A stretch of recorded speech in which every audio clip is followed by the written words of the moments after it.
Good morning friends, स्वागत है आप सभी लोगों का ज्ञानपुर यूट्यूब चैनल पर। तो आज है 30 अप्रैल। चलिए आज के सेशन की ओर बढ़ते हैं और करंट अफेयर्स की हमारी डेली क्लासेस आप लोगों के लिए प्रोवाइड की जाती हैं और ये क्लासेस आप लोगों के एग्जाम्स के लिए बेहद ही महत्वपूर्ण होंगी। इस क्लास में हम डेली डिस्कस करते हैं करंट अफेयर्स जो कि लेटेस्ट न्यूज बेस्ड होती हैं, जहां से एग्जाम्स में क्वेश्चन पुट अप हो सकते हैं और साथ ही साथ हम डिस्कस करते हैं मोस्ट इम्पॉर्टेंट क्वेश्चन से रिलेटेड स्टैटिक पॉइंट्स को, है ना।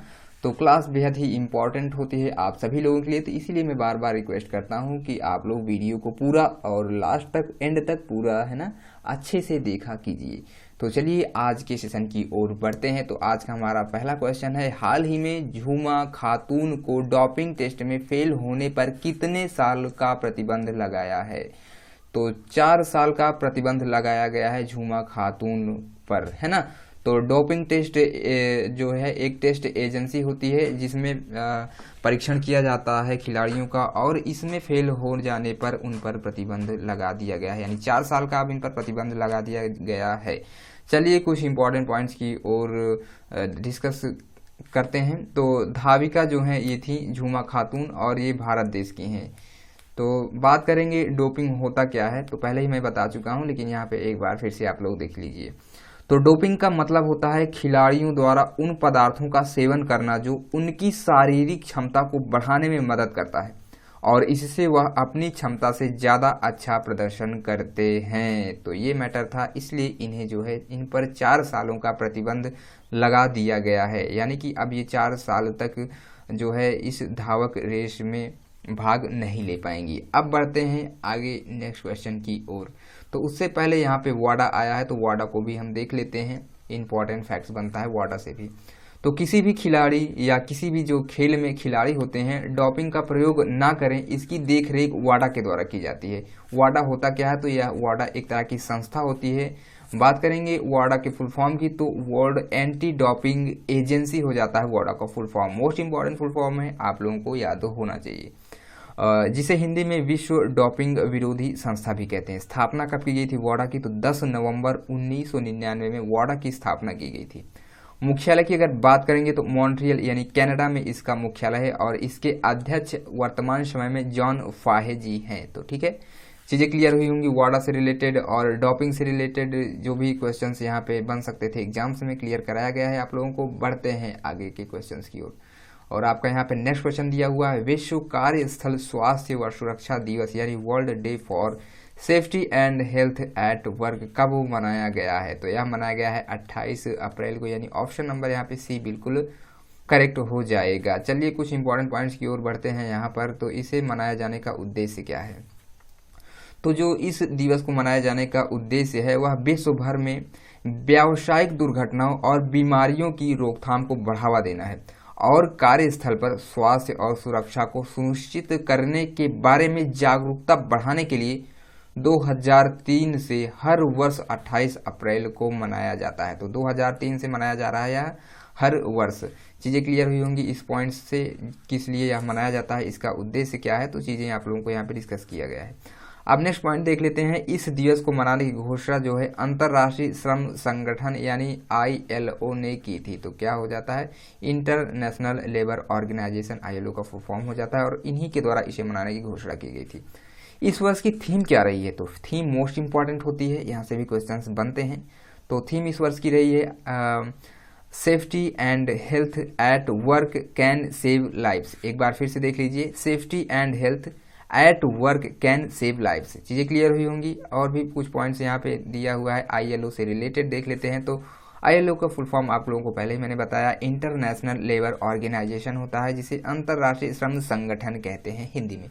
कब की गई थी ILO की स्थापना? तो 1919 में ILO की स्थापना की गई थी, यानी इंटरनेशनल लेबर ऑर्गेनाइजेशन की स्थापना 1919 में की गई थी। चीज़ें क्लियर हुई होंगी इस क्वेश्चन से रिलेटेड। चलिए बढ़ते हैं आगे।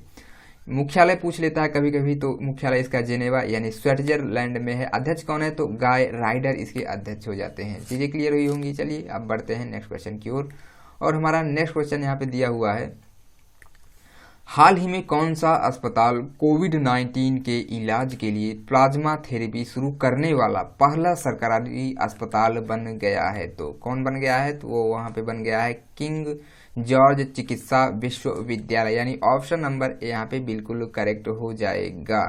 चलिए देख लेते हैं इससे रिलेटेड कुछ इंपॉर्टेंट फैक्ट्स के बारे में। तो ये जो प्लाज्मा थेरेपी होती है इसे देख लेते हैं। तो इस प्लाज्मा थेरेपी का जो मुख्य उद्देश्य है वह कोविड-19 से ठीक हुए व्यक्ति के खून से एंटीबॉडी का उपयोग करके कोरोना वायरस से गंभीर रूप से प्रभावित मरीजों का इलाज करना है। तो यानी कि पहले पूर्व में जिन्हें कोरोना वायरस हो चुका था वो बिल्कुल अभी स्वस्थ हैं, तो उनके प्लाज्मा को यहाँ पे लिया जाएगा, और जो पीड़ित हो रहे हैं कोरोना वायरस से गंभीर रूप से उनका इस प्लाज्मा के द्वारा इलाज किया जाएगा, है ना। अब देख लेते हैं किंग जॉर्ज चिकित्सा जो विश्वविद्यालय है ये है कहाँ पे, तो यह यूपी में स्थित है। यूपी की राजधानी लखनऊ में यह किंग जॉर्ज चिकित्सा विश्वविद्यालय स्थित है ना। बात करेंगे कोरोना वायरस यानी कोविड-19 के बारे में। वैसे आप लोगों को काफ़ी अच्छी जानकारी इसके बारे में अभी हो चुकी होगी, क्योंकि न्यूज़ वगैरह और भी बहुत साधनों के द्वारा आप लोगों को इसके बारे में जानकारी प्रोवाइड कराई जा रही है। तो चलिए अब यहाँ पे आ गया है तो हम भी आप लोगों को डिस्कस थोड़ा सा करेंगे यहाँ पर इसके बारे में। तो कोरोना वायरस की शुरुआत कहाँ से हुई थी, जो बेहद ही इंपॉर्टेंट हो जाता है, यह चीन के वुहान शहर से फैला है। वुहान से फैले कोरोना वायरस से होने वाली बीमारी को कोविड-19 नाम दिया गया है। वुहान कोरोना वायरस को सार्स CoV-2 नाम स्पेशली रूप से भी दिया गया है ना, तो सार्स CoV-2 है ना। चलिए अब बढ़ते हैं आगे, और नेक्स्ट क्वेश्चन यहाँ पे दिया हुआ है, हाल ही में किसने अन्य संस्थानों के साथ मिलकर कम लागत वाला रूहदार वेंटिलेटर तैयार किया है। तो क्या है यह रूहदार वेंटिलेटर, देखेंगे यहाँ पर किसने सबसे पहले तैयार किया है। तो यहाँ पे IIT बॉम्बे के द्वारा इसे रूहदार वेंटिलेटर को तैयार किया गया है, यानी ऑप्शन नंबर ए बिल्कुल यहाँ पे करेक्ट हो जाएगा। चलिए इंपॉर्टेंट पॉइंट्स को हम डिस्कस कर लेते हैं। तो IIT जो बॉम्बे है इसके फुल फॉर्म की अगर हम बात करेंगे तो Indian institute of technology Bombay हो जाता है IIT बॉम्बे का फुल फॉर्म, जिसे हिंदी में भारतीय प्रौद्योगिकी संस्थान बॉम्बे कहते हैं। चीज़ें क्लियर हुई होंगी। बढ़ते हैं आगे, और नेक्स्ट क्वेश्चन यहाँ पे हो जाता है, हाल ही में पाकिस्तान क्रिकेट बोर्ड यानी PCB ने उमर अकमल पर भ्रष्टाचार के आरोपों के चलते कितने साल का प्रतिबंध लगाया है। तो इन पर यानी उमर अकमल पर अब जो है 3 साल का प्रतिबंध लगा दिया गया है, यानी ऑप्शन नंबर यहाँ पे C बिल्कुल करेक्ट हो जाएगा। तो यह उमर अकमल जो थे यह पाकिस्तानी क्रिकेटर थे, और इन पर जो है पाकिस्तान क्रिकेट बोर्ड के द्वारा भ्रष्टाचार के आरोप पाए जाने पर इन पर प्रतिबंध 3 सालों के लिए लगा दिया गया है। चलिए इंपॉर्टेंट पॉइंट्स देख लेते हैं। तो पहले ही बता दिया गया है आप लोगों को कि उमर अकमल कहाँ के किस देश के खिलाड़ी हैं, तो ये पाकिस्तान के खिलाड़ी हैं। अब बात करते हैं पाकिस्तान से कुछ फैक्ट्स के बारे में जो आप लोगों को पता होना चाहिए।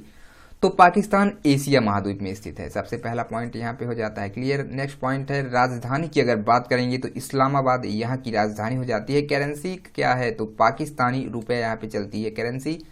बात करेंगे प्रधानमंत्री की तो इमरान खान यहाँ के प्रधानमंत्री हो जाते हैं। राष्ट्रपति की अगर बात करेंगे तो आरिफ अलवी यहाँ के राष्ट्रपति हैं। और भारत और पाकिस्तान के बीच जो अंतर्राष्ट्रीय सीमा रेखा है बहुत बार एग्जाम से पूछी जाती है, तो कौन सी अंतर्राष्ट्रीय सीमा है भारत और पाक के बीच में, तो हो जाती है रेड क्लिफ रेखा। मोस्ट इंपॉर्टेंट है, आप लोगों को याद होना चाहिए। अच्छा, चाइना और इंडिया के बीच में कौन सी रेखा है, आप लोग हमें कमेंट में इसका आंसर देंगे। बहुत बार आप लोगों को यहाँ पे डिस्कस किया जा चुका है यह क्वेश्चन। चलिए आगे बढ़ते हैं और देखते हैं अपने नेक्स्ट क्वेश्चन को। हाल ही में सूक्ष्म लघु उद्योग और मध्यम उद्योग यानी MSME मंत्रालय के नए सचिव कौन नियुक्त हुए हैं, तो किसे नियुक्त किया गया है MSME मंत्रालय के नए सचिव के रूप में, तो अरविंद कुमार शर्मा नियुक्त हुए हैं, यानी ऑप्शन नंबर यहाँ पे ए बिल्कुल करेक्ट हो जाएगा। चलिए कुछ इंपॉर्टेंट पॉइंट्स के बारे में यहाँ पर देखेंगे MSME से रिलेटेड। तो ये सबसे पहली बात तो आप लोगों को MSME का फुल फॉर्म पता होना चाहिए। तो इसके फुल फॉर्म की बात करेंगे तो micro small and medium enterprises होता है MSME का फुल फॉर्म, जिसे हिंदी में सूक्ष्म लघु मध्यम उद्योग कहते हैं। स्थापना की अगर बात करेंगे तो 2007 में इसकी स्थापना की गई थी। चलिए मुख्यालय की बात कर लेते हैं। MSME का मुख्यालय कहाँ पर है, तो इसका मुख्यालय नई दिल्ली में है ना। चीज़ें क्लियर हुई होंगी। चलिए अगर क्लियर हुई हैं तो क्वेश्चंस की ओर हम मूव करते हैं आगे की ओर। तो यहाँ पे नेक्स्ट क्वेश्चन आपका हो जाता है, हाल ही में किस देश के पूर्व नासा प्रमुख जेम्स M बेग्स का निधन हुआ है, तो अमेरिका के हैं ये जेम्स M बेग्स। ये जो है नासा के प्रमुख भी रह चुके हैं जेम्स M बेग्स, और इनका अब निधन हो चुका है। ये अमेरिका देश के थे, है ना।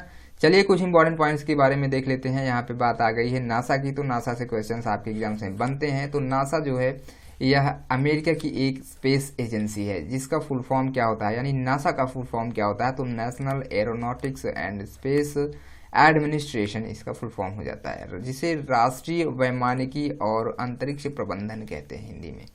स्थापना की बात करेंगे तो 29 जुलाई 1998 इसकी स्थापना की गई थी। मुख्यालय कहाँ पर है, तो वॉशिंगटन यानी डीसी में इसका मुख्यालय हो जाता है। अच्छा दोस्तों, ये जो डीसी होता है इसका फुल फॉर्म क्या होता है, कई बार आप लोगों को बताया जा चुका है, फिर एक बार और बताना चाहूँगा, डिस्ट्रिक्ट ऑफ कोलंबिया हो जाता है डीसी का फुल फॉर्म, ठीक है ना। बात करेंगे मोटो क्या रहा है इसका, नासा का तो मोटो क्या है, तो for the benefit of all, क्या है, for the benefit of all, ठीक है। नेक्स्ट पॉइंट है अध्यक्ष की बात करेंगे तो अध्यक्ष इसके जिम ब्रिंडेलस्टाइन इसके अध्यक्ष हो जाते हैं। कौन है, तो जिम ब्रिंडेलस्टाइन नासा के अध्यक्ष हैं। चीज़ें क्लियर होंगी नासा से रिलेटेड। बढ़ते हैं आगे और यहाँ पे अमेरिका से कुछ फैक्ट्स बनते हैं, देख लेते हैं। अमेरिका यानी यूएसए, इसका फुल फॉर्म हो जाता है यूनाइटेड स्टेट्स ऑफ अमेरिका, है ना, जिसे हिंदी में संयुक्त राज्य अमेरिका कहते हैं। राजधानी क्या है, तो वॉशिंगटन डीसी अमेरिका की राजधानी है। करेंसी अमेरिकी डॉलर यहाँ पे चलती है। राष्ट्रपति की बात करेंगे तो डोनाल्ड ट्रंप यहाँ के वर्तमान समय में राष्ट्रपति हो जाते हैं। चलिए बढ़ते हैं नेक्स्ट क्वेश्चन की ओर। नेक्स्ट क्वेश्चन यहाँ पे है, किस राज्य ने कोविड-19 रोगियों की सेवा के लिए कर्मी बॉट रोबोट तैयार किया है, तो कर्मी बॉट रोबोट तैयार किया गया है केरल राज्य सरकार के द्वारा, यानी ऑप्शन नंबर यहाँ पे सी बिल्कुल करेक्ट हो जाएगा। चलिए मूव करते हैं कुछ इंपॉर्टेंट पॉइंट्स की ओर। तो सबसे पहली बात, इस रोबोट का जो इस्तेमाल है वह मेडिकल कॉलेज यानी कोविड-19 आइसोलेशन वार्ड में रखे गए मरीजों की सहायता के लिए किया जाएगा, है ना। ये चीज़ आप लोगों को क्लियर हुई होंगी। अब बात आई है यहाँ पे केरल राज्य की, तो केरल राज्य से रिलेटेड कुछ फैक्ट्स यहाँ पे हम डिस्कस कर लेते हैं जो कि इंपॉर्टेंट है। राजधानी तिरुअनंतपुरम केरल राज्य की हो जाती है। मुख्यमंत्री पिनरई विजयन हो जाते हैं, जो कि भारतीय कम्युनिस्ट पार्टी से हैं। गवर्नर की बात करेंगे तो आरिफ मोहम्मद खान यहाँ के गवर्नर हो जाते हैं। केरल के जो उच्च न्यायालय के मुख्य न्यायाधीश हैं एस मणिकुमार हो जाते हैं। और दो पड़ोसी राज्य कौन कौन से, तो तमिलनाडु हो गया और कर्नाटका हो गया, इसके दो पड़ोसी राज्य हैं। लोकसभा के लिए यहाँ पे 20 सीटें हैं, राज्यसभा की बात करेंगे तो 9 सीटें और विधानसभा की बात करेंगे तो 140 सीटें यहाँ पे विधानसभा के लिए हैं। चीज़ें क्लियर हुई होंगी इस क्वेश्चन से रिलेटेड। चलिए बढ़ते हैं आगे और आप लोगों का यहाँ पे नेक्स्ट क्वेश्चन हो जाता है, हाल ही में किस राज्य के नाटककार और लेखक विजय मिश्रा का निधन हो गया है, तो यह संबंधित है ओडिशा राज्य से, यानी ऑप्शन नंबर यहाँ पे ए बिल्कुल करेक्ट हो जाएगा। तो विजय मिश्रा एक नाटककार और लेखक थे जिनका निधन हो गया है। चलिए बात करेंगे कुछ इंपॉर्टेंट पॉइंट्स के बारे में जो कि ओडिशा राज्य से बन सकते हैं, क्योंकि ये आपके ओडिशा राज्य के ही थे। तो राजधानी ओडिशा की क्या है, तो भुवनेश्वर यहाँ की राजधानी हो जाती है। मुख्यमंत्री जो है नवीन पटनायक हैं और जो कि बीजेपी जनता दल पार्टी से संबंधित हैं। गवर्नर कौन है, तो गवर्नर जो हो जाते हैं गणेशी लाल जी हैं। और मुख्य न्यायाधीश की बात करेंगे तो मोहम्मद रफ़ीक यहाँ के मुख्य न्यायाधीश हो जाते हैं, ठीक है। इसके 5 पड़ोसी राज्य भी हैं, कौन कौन से हैं, तो पश्चिम बंगाल हो गया, झारखंड हो गया, छत्तीसगढ़ हो गया, तेलंगाना हो गया और आंध्र प्रदेश जो है ओडिशा राज्य के 5 पड़ोसी स्टेट्स हो जाते हैं जो कि बाउंड्री लाइन शेयर करते हैं इसके साथ। चलिए और देख लेते हैं यहाँ पे लोकसभा सीटों के बारे में। तो 21 सीटें यहाँ पे लोकसभा के लिए हैं, 10 सीटें यहाँ पे राज्यसभा के लिए और विधानसभा की यहाँ पे 147 सीटें हैं, ठीक है। नेक्स्ट पॉइंट है यहाँ पे उड़ीसा में स्थित जो है ये चिल्का झील है, काफ़ी फेमस झील है। तो यह भारत की सबसे बड़ी खारे पानी की झील है, ठीक है। मोस्ट इंपॉर्टेंट पॉइंट ये बनता है एग्जाम्स में, अक्सर बनता है, चिल्का झील से रिलेटेड आप लोगों को याद कर लेना है। और इसे लैगून झील भी कहते हैं, ठीक है। चीज़ें क्लियर हुई होंगी। अब बढ़ते हैं आगे और आगे भी कुछ इंपॉर्टेंट पॉइंट्स यहाँ पे दिया हुआ है। सबसे पहला और मोस्ट इंपॉर्टेंट पॉइंट ये है, भारत का सबसे लंबा बांध तो वो हो जाता है आपका हीराकुंड बांध, जो कि ओडिशा में ही स्थित है। तो कहाँ कौन सी नदी पर स्थित है, तो महानदी पर ये आपका हीराकुंड बांध स्थित है। अब नेक्स्ट पॉइंट देख लेते हैं यहाँ पे, अब्दुल कलाम द्वीप, जिसे पहले व्हीलर द्वीप भी कहते थे, ये कहाँ पे है, तो ये भी आपका ओडिशा के तट पर स्थित हो जाता है। मोस्ट इंपॉर्टेंट पॉइंट है, ये भी आपके एग्जाम से अक्सर बनता है। चलिए दोस्तों, अगर अभी तक आप लोगों ने ज्ञानपुर यूट्यूब चैनल को सब्सक्राइब नहीं किया है तो प्लीज़ चैनल को सब्सक्राइब कर लीजिए और अपने दोस्तों में और फ्रेंड्स जितने भी हैं आप लोगों के ग्रुप्स में, स्टडी ग्रुप्स हैं, उन सभी में शेयर कीजिए, है ना। अब बढ़ते हैं नेक्स्ट क्वेश्चन की ओर। दिया हुआ है, हाल ही में सबसे ज़्यादा सैन्य व्यय करने वाला देश कौन बन गया है, तो अमेरिका है ना। अमेरिका पिछले कई वर्षों से यही नंबर 1 पर रहा है, तो इस बार भी यही है। तो सबसे ज़्यादा सैन्य व्यय पर यही देश व्यय करता है, अमेरिका, यानी ऑप्शन नंबर यहाँ पे डी बिल्कुल करेक्ट हो जाएगा। चलिए कुछ इंपॉर्टेंट पॉइंट्स के बारे में अमेरिका से हम देख लेते हैं यहाँ पर। तो चीन हो गया, ये भारत, चीन और अमेरिका जो है ये विश्व के 3 ऐसे देश हैं जो सेना यानी आर्मी पर सबसे ज़्यादा खर्च करते हैं, और इसमें अमेरिका पहले स्थान पर आता है। चीन का बात करेंगे तो चीन जो है दूसरे स्थान पर आता है, और भारत हमारा इंडिया तीसरे स्थान पर आता है। तो ये क्लियर होंगी इस क्वेश्चन से रिलेटेड। अब बढ़ते हैं आगे। तो हमारा नेक्स्ट क्वेश्चन यहाँ पे दिया हुआ है, किसने ग्रुप वीडियो चैट के लिए मैसेंजर रूम नामक फीचर लॉन्च किया है? तो किसने? तो फेसबुक के द्वारा मैसेंजर रूम ऐप को लॉन्च कर दिया है वीडियो चैट के लिए, यानी ऑप्शन नंबर यहाँ पे बी बिल्कुल करेक्ट हो जाएगा। चलिए इंपॉर्टेंट पॉइंट्स की ओर बढ़ते हैं और देखते हैं क्या दिया हुआ है यहाँ पे इंपॉर्टेंट पॉइंट्स। तो जो कोरोना वायरस महामारी के कारण लॉकडाउन लगा हुआ है, इसके दौरान फेसबुक ने यूजर्स के लिए Facebook messenger rooms feature launch किया है। इसकी मदद से यूजर्स एक साथ 50 लोगों से वीडियो कॉल पर बात कर सकते हैं, ठीक है ना। कितने? 50 लोगों से अब ये वीडियो कॉल पर बातें कर सकते हैं। और फेसबुक के बारे में अब यहाँ पे डिस्कस करेंगे हम। स्थापना कब की गई थी? 2004 में फेसबुक की स्थापना की गई थी। मुख्यालय कहाँ पे है? तो कैलिफोर्निया यानी यूएसए में इसका मुख्यालय है। और सीईओ की बात करेंगे तो मार्क जुकरबर्ग फेसबुक के सीईओ हो जाते हैं। चीजें क्लियर हुई होंगी इस क्वेश्चन से रिलेटेड। बढ़ते हैं आगे। और नेक्स्ट क्वेश्चन यहाँ पे दिया हुआ है, किसने विकासशील देशों के $1 ट्रिलियन से अधिक ऋण को माफ करने की घोषणा की है? तो UNCTAD के द्वारा इसे माफ करने की घोषणा की गई है, यानी ऑप्शन नंबर यहाँ पे बी बिल्कुल करेक्ट हो जाएगा, है ना। चलिए कुछ इंपॉर्टेंट पॉइंट्स के बारे में यहाँ पे अब हम डिस्कस करेंगे। बात आई है UNCTAD के बारे में। तो सबसे पहली बात तो आप लोगों को इसके फुल फॉर्म की जानकारी होनी चाहिए। तो UNCTAD का फुल फॉर्म होता है United Nations conference on trade and development, संयुक्त राष्ट्र व्यापार और विकास सम्मेलन जिसे हिंदी में कहते हैं। और स्थापना की बात कर लेते हैं तो इसकी स्थापना 30 दिसंबर 1964 में की गई थी। मुख्यालय कहाँ पे है? तो जेनेवा यानी स्विट्जरलैंड में इसका मुख्यालय है। सेक्रेटरी जनरल कौन है UNCTAD के? तो इसके सेक्रेटरी जनरल जो है मुखीसा कितुई हो जाते हैं। चीजें क्लियर होंगी इस क्वेश्चन से रिलेटेड। चलिए फिर बढ़ते हैं आगे। और हमारा नेक्स्ट क्वेश्चन यहाँ पे दिया हुआ है, किस राज्य सरकार ने जरूरतमंदों की मदद के लिए help me mobile app launch किया है? तो हरियाणा राज्य सरकार के द्वारा हेल्प मी मोबाइल ऐप को लॉन्च किया गया है, जिसमें जरूरतमंदों की मदद की जाएगी, यानी ऑप्शन नंबर यहाँ पे बिल्कुल करेक्ट हो जाएगा। चलिए हरियाणा की बात आ ही गई है तो हरियाणा को डिस्कस करेंगे। इसके पहले कुछ और भी पॉइंट्स यहाँ पे बन सकते हैं, उसे देखते हैं हम।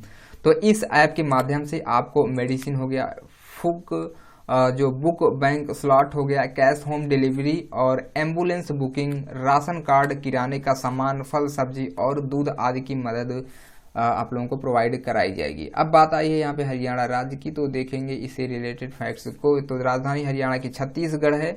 मुख्यमंत्री यहाँ के मनोहर लाल खट्टर जो कि बीजेपी पार्टी से हैं। गवर्नर की बात करेंगे तो सत्यदेव नारायण आर्य हरियाणा के गवर्नर हो जाते हैं। हरियाणा के उच्च न्यायालय के मुख्य न्यायाधीश कौन है? तो रविशंकर झा यहाँ के उच्च न्यायालय के मुख्य न्यायाधीश हैं। 4 पड़ोसी राज्य कौन कौन से हैं? जो कि उत्तर प्रदेश, राजस्थान, पंजाब और हिमाचल प्रदेश इसके 4 पड़ोसी राज्य हैं। लोकसभा की सीटों की बात करेंगे तो 10 सीटें लोकसभा के लिए, 5 सीटें राज्यसभा के लिए और 90 सीटें यहाँ पे विधानसभा के लिए हैं। चीजें क्लियर होंगी इस क्वेश्चन से रिलेटेड। चलिए अब बढ़ते हैं आगे। और नेक्स्ट क्वेश्चन हमारा है यहाँ पे, RBI ने म्यूचुअल फंड कंपनियों को कितने करोड़ रुपए देने की घोषणा की है? तो यह जो है घोषणा की गई है 50,000 करोड़ रुपए की। तो RBI ने म्यूचुअल फंड कंपनियों को जो है 50,000 करोड़ रुपए देने की घोषणा की है, यानी ऑप्शन नंबर सी बिल्कुल यहाँ पे करेक्ट हो जाएगा। चलिए बढ़ते हैं कुछ इंपॉर्टेंट पॉइंट्स की ओर, देखते हैं RBI से संबंधित पॉइंट्स को। तो रिजर्व बैंक ऑफ इंडिया इसका फुल फॉर्म होता है, जिससे हिंदी में भारतीय रिजर्व बैंक कहते हैं। कब की गई थी रिजर्व बैंक ऑफ इंडिया की स्थापना? तो 1 अप्रैल 1935 में इसकी स्थापना की गई थी। मुख्यालय कहाँ पर है? तो मुंबई में इसका मुख्यालय हो जाता है। गवर्नर जो है 25वें नंबर के श्री शक्तिकांत दास जी यहाँ के गवर्नर हो जाते हैं। चीजें क्लियर होंगी इस क्वेश्चन से रिलेटेड। चलिए फिर बढ़ते हैं नेक्स्ट क्वेश्चन की ओर। और हमारा आज का लास्ट क्वेश्चन है ये, हाल ही में किस राज्य के पूर्व राज्यपाल देवानंद कुंवर का निधन हुआ है? तो बिहार के हो जाते हैं देवानंद कुंवर। कुंवर जिनका निधन हो गया है। चलिए कुछ इंपॉर्टेंट पॉइंट्स की ओर बढ़ते हैं। तो बात करेंगे बिहार राज्य से रिलेटेड फैक्ट्स के बारे में। तो स्थापना बिहार की 22 मार्च 1912 में की गई थी। राजधानी यहाँ की पटना है और मुख्यमंत्री नीतीश कुमार जो कि जनता दल पार्टी से हैं। गवर्नर कौन है? फागू चौहान हरियाणा बिहार के गवर्नर हो जाते हैं। बिहार उच्च न्यायालय का नाम पटना उच्च न्यायालय है और मुख्य न्यायाधीश का नाम है संजय करोल। ठीक है। 3 पड़ोसी राज्य कौन से हैं? तो झारखंड, उत्तर प्रदेश और वेस्ट बंगाल यानी पश्चिम बंगाल बिहार के 3 पड़ोसी राज्य हो जाते हैं। एक पड़ोसी देश कौन सा है? नेपाल एक पड़ोसी देश है बिहार राज्य का। और भी पॉइंट्स यहाँ पे दिया हुआ है, देख लेते हैं। बिहार में लोकसभा के लिए 40 सीटें हैं, राज्यसभा के लिए 16 सीटें और विधानसभा के लिए यहाँ पे 243 सीटें हैं। तो दोस्तों आशा करता हूँ कि आप लोगों को यह वीडियो काफ़ी पसंद आया होगा। अगर वीडियो पसंद आया तो प्लीज़ वीडियो को लाइक ज़रूर कर दें और इस वीडियो को जाते जाते अपने फ्रेंड्स और जो इतने भी स्टडी ग्रुप्स हैं उनमें शेयर करना ना भूलें। ठीक है, फिर मिलते हैं नेक्स्ट वीडियो में। तब तक के लिए जय हिंद, जय भारत।